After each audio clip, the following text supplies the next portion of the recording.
Boa tarde, vou deixar aqui uma breve reflexão para vocês, meus amigos, que se encontra no livro de Esdras, capítulo 6, versículo 14. Com isso, os líderes dos judeus puderam continuar seu trabalho e foram encorajados pela pregação do profeta Ageu e Zacarias, filho de Ido. Finalmente, o templo foi terminado como havia sido ordenado pelo Deus de Israel e decretado por Ciro e Dário, rei da Pérsia. Meus nobres irmãos, quando o povo de Deus saiu do exílio da Babilônia, da província da Babilônia, eles passaram 70 anos. Foi reconstruído o templo. A data, 515 a.C. Mas não foi fácil para o povo de Deus conseguir esse feito.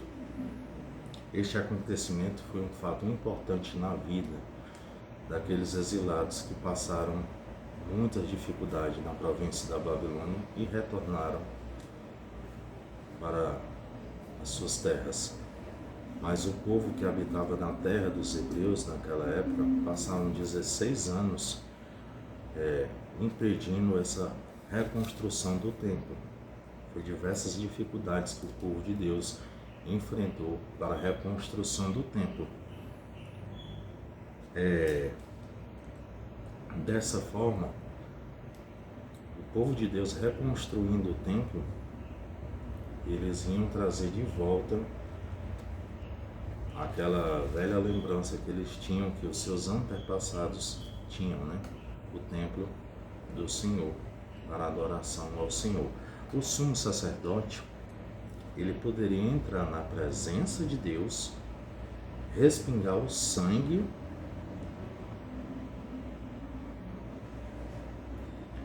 do sacrifício ali uma vez por ano, para o povo de Deus, pelos pecados do povo de Deus. Depois de 70 anos, eles passaram cativos na província da Babilônia, eles tiveram de volta, né? A comunidade dos hebreus tiveram de novamente, a aliança restaurada através das profecias que foram proferidas através da volta do cativeiro, do exílio, que passaram 70 anos, né? Longe de suas terras, longe, eles aprenderam diversos costumes das províncias da Babilônia, né? Sofreram muito o povo de Deus, né? Mas graças ao nosso Deus, né? Que é o Deus proverá, o Jeová Jireh, retornaram para a sua terra, reedificaram o templo, e foi um feito muito maravilhoso para o povo de Deus. Este acontecimento de alegria teve diversas dificuldades, como eu falei no início do vídeo. Foram 16 anos de oposição, que os líderes daquela época que estavam em suas terras fizeram com que o povo judeu viesse a ficar entristecido. Mas com paciência, com persistência, com fé e com o mover profético e com forte incentivo profético, o povo obteve êxito e reconstruiu o templo do Senhor. A dedicação do templo, meus amados irmãos, mostra que Deus realiza a sua vontade por meio de um grupo que se dedica a Ele, que obedece, que busca, como as Sagradas Escrituras vos relatam: buscai primeiramente o reino dos céus e sua justiça, e as demais coisas vos serão acrescentadas. Ele realiza por meio de um grupo que está na posição de servo, obediente, temente aos seus estatutos, aos seus mandamentos, às suas ordenanças, aos seus decretos, aos seus preceitos, e Deus vem com a providência divina, meus amados irmãos. Ele dedica todo a sua ajuda, o seu auxílio ao povo de Deus quando o povo se encontra em obediência para com o nosso Deus. Então Deus realizou esse feito juntamente com o esforço do povo hebreu, com as profecias do profeta Ageu e do profeta Zacarias, mas teve grande oposição sim.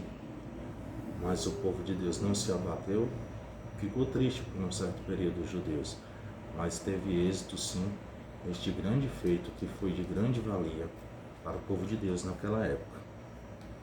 As promessas de Deus, confiarmos sempre no Deus proverá, meus amados irmãos. O povo de Deus tinha um pouco naquele período, mas o povo de Deus confiou naquilo que Deus podia prover, dedicou-se a glorificar a Deus e a manter seu relacionamento com Ele em total obediência.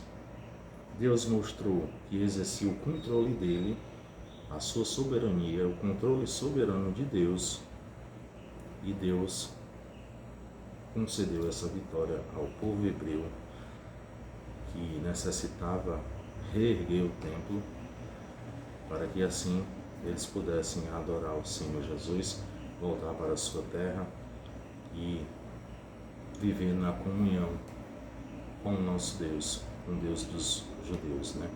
Deus dos gentios, dos judeus. Enfim, meus amados irmãos, a nação podia mudar o coração dos governantes do mundo e realizar a sua vontade, né? Agora eu vou deixar aqui uma breve passagem que se encontra no livro do profeta Ageu. Livro do profeta Ageu, capítulo 2, versículos 7 e 8. Olha o que é que diz esses dois versículos.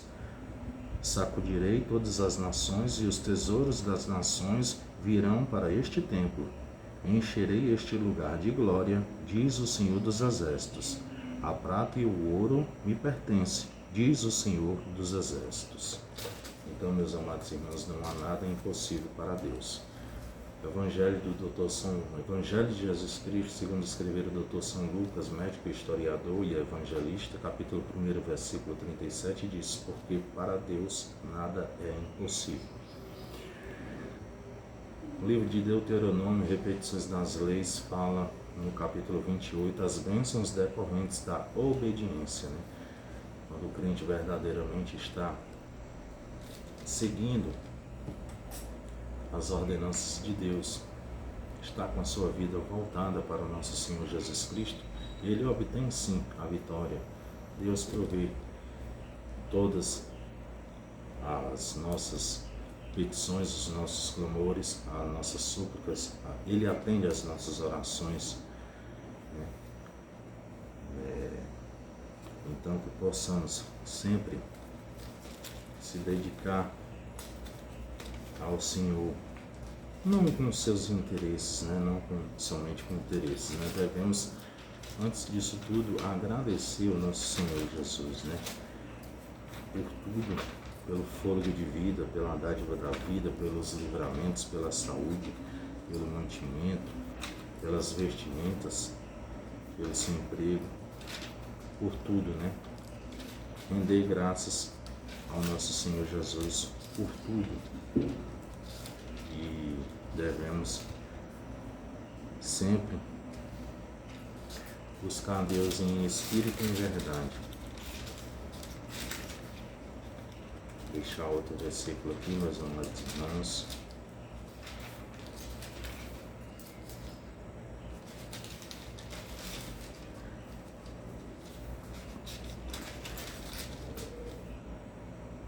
Outro versículo eu vou deixar para que vocês possam ter fé. Fé na palavra de Deus, fé no nosso Deus, que o nosso Deus, Ele opera sinais e prodígios e maravilhas, Ele é o mesmo Deus ontem, hoje e para todo sempre. Crê somente e tu verás a glória de Deus. Segundo livro das Crônicas, capítulo 7, versículo 14. Então, se o meu povo que se chama pelo meu nome humilhar-se, orar, buscar a minha presença, afastar-se dos seus maus caminhos, eu os ouvirei dos céus, perdoarei os seus pecados, restaurarei a sua terra. Foi o que aconteceu com o povo de Deus, né? Que passou 70 anos cativo, né? Na província da Babilônia, e voltaram para a sua terra reedificaram o templo e Deus concedeu àquele povo vitória.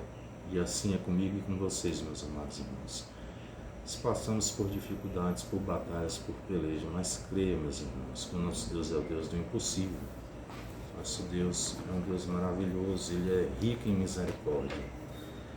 Se deixar os nossos pecados, se converter dos nossos maus caminhos, Ele nos escuta do seu alto céus e nos dá uma nova maneira de viver. E possamos sempre andar em novidade de vida, meus amados irmãos. Carta aos Romanos, capítulo 8, versículo 1 em diante. Agora, portanto, já não há nenhuma condenação para os que estão em Cristo Jesus, pois em Cristo Jesus a lei do Espírito que dá a vida o libertou da lei do pecado que leva à morte. A lei não era capaz de nos salvar por causa da fraqueza de nossa natureza humana. Por isso Deus fez o que a lei era incapaz de fazer e enviar o seu Filho na semelhança de nossa natureza humana pecaminosa, apresentá-lo como sacrifício por nosso pecado. Com isso declarou o fim do domínio do pecado sobre nós, de modo que nós agora não seguimos mais nossa natureza humana, mas sim o Espírito, possamos cumprir as juntas exigências da lei. Aqueles que são dominados pela natureza humana pensam em coisas da natureza humana, mas os que são controlados pelo Espírito pensam em coisas que agradam o Espírito. Portanto, permitir que a natureza humana controle a mente resulta em morte, mas permitir que o Espírito controle a mente resulta em vida e paz. Pois a mentalidade da natureza humana é sempre inimiga de Deus. Nunca obedeçais à lei de Deus e nunca obedecerá. Por isso, aquele que ainda está sob o domínio de sua natureza humana não podem agradar a Deus. Vocês, porém, não são controlados pela natureza humana, mas pelo Espírito, se de fato o Espírito de Deus habita em vocês. E se alguém não tem o Espírito de Cristo, a ele não pertence. Uma vez que Cristo habita em vocês, embora o corpo morra por causa do pecado, o Espírito lhes dá vida, porque vocês foram declarados juntos diante de Deus. E se o Espírito de Deus que ressuscitou Jesus dos mortos habita em você, e o Deus que ressuscitou Cristo Jesus dos mortos dará a vida ao seu corpo mortal por meio deste mesmo Espírito que habita em vocês. Portanto, irmãos, vocês não têm de fazer o que a sua natureza humana lhe pede, porque se viverem de acordo com as exigências dela, morrerão.